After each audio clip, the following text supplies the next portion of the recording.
Hello दोस्तों, आप सभी का हमारे चैनल पे स्वागत है। यदि आप अभी तक हमारे चैनल को सब्सक्राइब नहीं किए हैं तो चैनल को सब्सक्राइब कर लें। आपको इसी प्रकार से साइंस का इम्पोर्टेंट वीडियो मिलता रहेगा। आज हम लोग साइंस के कुछ महत्वपूर्ण प्रश्न को देखेंगे। चलिए देखते हैं। सबसे पहला प्रश्न कौन सा है? निम्नलिखित में से कौन सा पारा का अयस्क है? तो पारा का और होता है सिनेबार, जिसका केमिकल फार्मूला HgS होता है, मर्क्यूरिक सल्फाइड। इसमें से आप एक और याद रख सकते हैं, बॉक्साइट। बॉक्साइट एल्युमिनियम का और होता है। अगला प्रश्न, दूध वाले ताज़े दूध में थोड़ा सा बेकिंग सोडा मिलाता है। क्यों मिलाता है?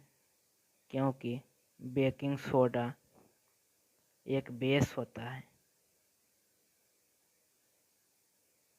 जिसका रासायनिक फार्मूला सोडियम बाइकार्बोनेट होता है। तो दूध को अम्ल में बदलने से यानी दूध को एसिड में बदलने से बेस क्या करेगा? रोकेगा। इसलिए इसका सही जवाब होगा दूध को अम्लीकरण को रोकने के लिए। अगला प्रश्न है, ऊर्जा की व्यावसायिक इकाई क्या है? ऊर्जा की व्यावसायिक इकाई किलो वाट घंटा होता है। यदि क्वेश्चन में बोला जाता कि ऊर्जा की इकाई क्या है तो आंसर होगा जूल।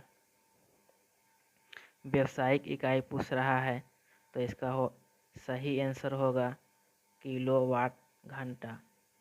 1 किलो वाट आवर बराबर होता है 3.6 इंटू 10⁶ जूल। आप इसको याद रखेंगे। चलिए देखते हैं अगला प्रश्न को। एनालिडा वर्ग से संबंधित नहीं है। एनालिडा एनिमल किंगडम का एक फाइलम है। एनालिडा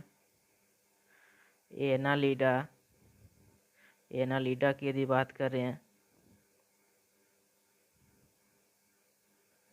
तो एनालिडा एक लैटिन शब्द से लिया गया है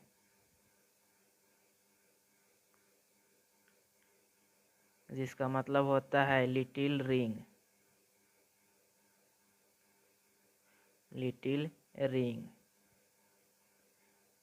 एनालिडा का एग्जाम्पल है जोक, नेरिस, केचुआ। एस्केरियसिस एक एस्केलमिंथिस का मेंबर है। इसमें से एक महत्वपूर्ण बात यह है कि नेरिस एक इक्वेटिक एनालिडा है।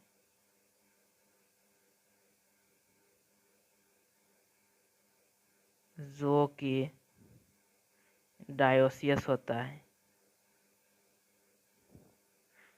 डायोसियस का मतलब होता है कि मेल एंड फीमेल बॉडी दोनों अलग अलग जीवों में होता है।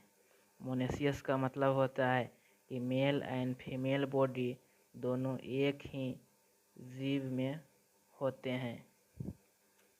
तो नेरिस के बारे में आपको याद रखना है कि नेरिस एक एनालिडा का मेंबर है और यह एक इक्वेटिक एनालिडा है जो कि डायोसियस होता है। स्क्लेरेन्काइमा एक सिंपल टिश्यू है और यह डेड टिश्यू है यानी मरा हुआ टिश्यू है। या मरा हुआ क्यों होता है? क्योंकि इसमें लिग्निन का डिपोजिशन होता है। तो स्क्लेरेन्काइमा की दीवारें मोटी क्यों होती है? तो इसका आंसर होगा लिग्निन। और क्वेश्चन में यदि यह पूछा जाता कि स्क्लेरेन्काइमा डेड क्यों होता है तो इसका भी सही आंसर होगा लिग्निन। अगला प्रश्न, 6 किलोग्राम द्रव्यमान और 480 जूल स्थितिज ऊर्जा वाली एक वस्तु को ऊंचाई पे रखा गया है, जमीन से उस वस्तु की ऊंचाई ज्ञात करें। पोटेंशियल एनर्जी की बात करें तो वह 480 जूल दिया गया है। मास 6 kg दिया गया है। जी का वैल्यू आपको 10 मीटर पर सेकेंड लेना है, जो कि यहाँ दिया गया है। तो आपको ऊंचाई निकालना है, हाइट। तो पोटेंशियल एनर्जी कैलकुलेट करने का फार्मूला होता है mgh। तो मास दिया है 6, जी का वैल्यू होगा 10 और हाइट आपको निकालना है। पोटेंशियल एनर्जी दिया है 480 जूल, 0 से 0 कैंसिल हो जाएगा और हाइट आ जाएगा 48/6, जो कि 8 मीटर इसका सही आंसर होगा। 8 मीटर आएगा हाइट। यदि एक अवतल दर्पण की त्रिज्या 6.2 है सेंटीमीटर में, तो यानी रेडियस दिया हुआ है 6.2 सेंटीमीटर, तो इसकी फोकस लंबाई।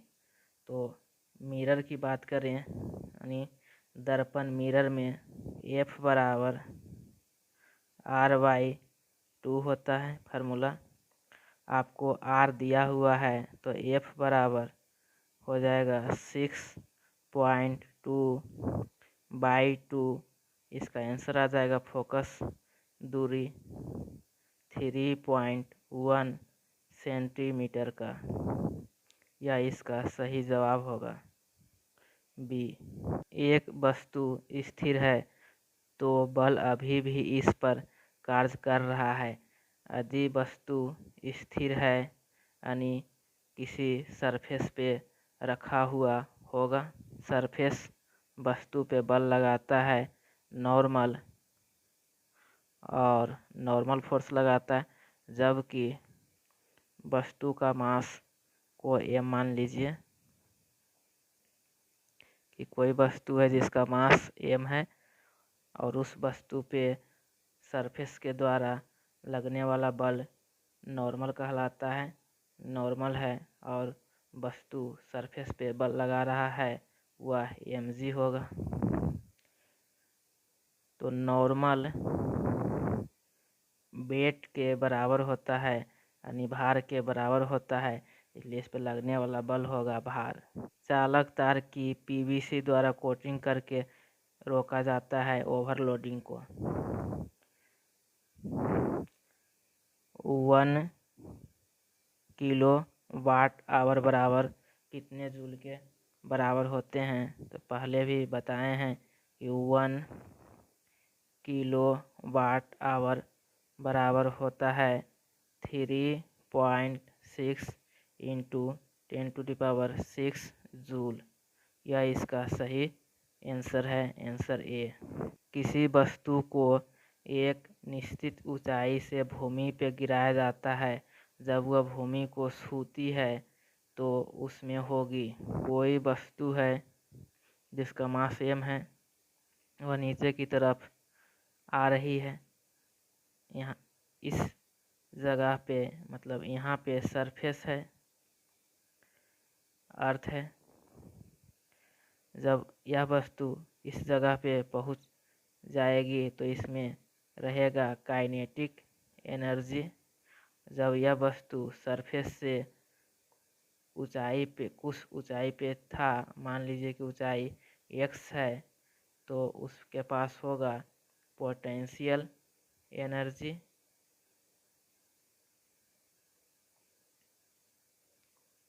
वह पोटेंशियल एनर्जी mgx के बराबर होगा।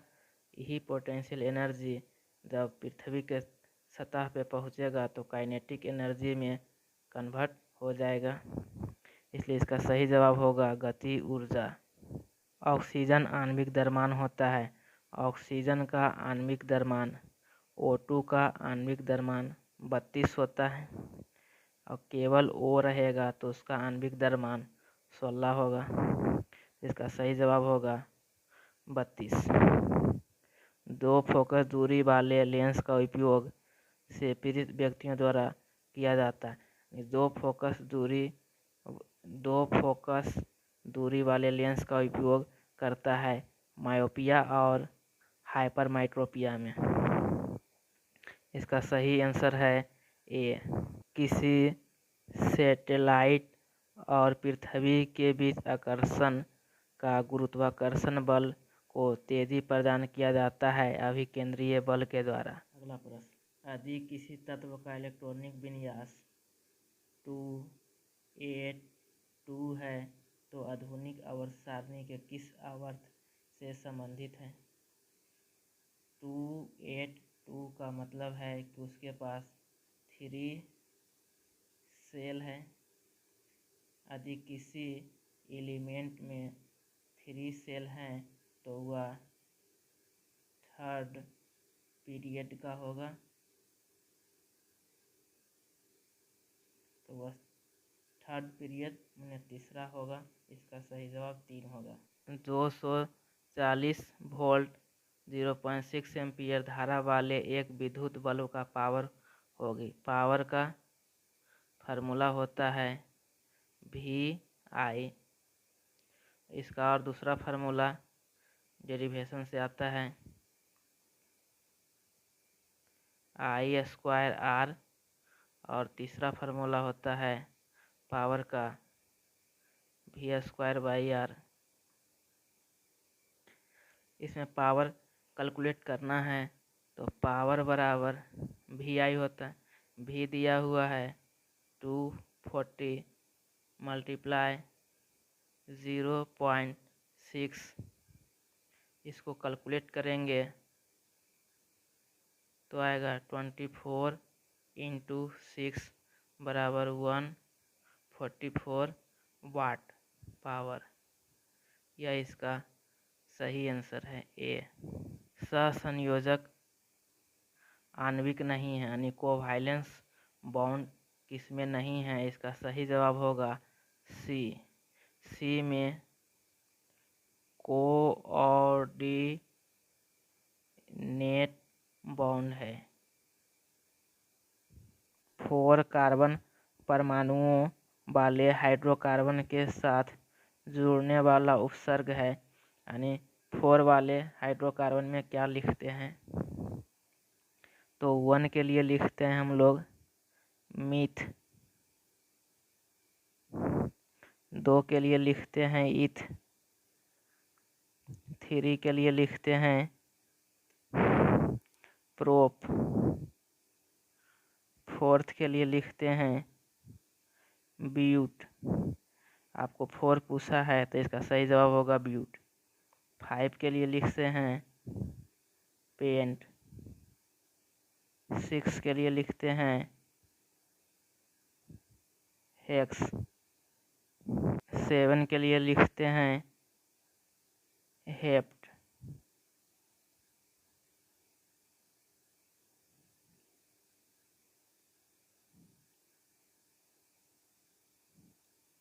8 के लिए लिखते हैं ऑक्ट, 9 के लिए लिखते हैं नॉन, 10 के लिए लिखते हैं डेक,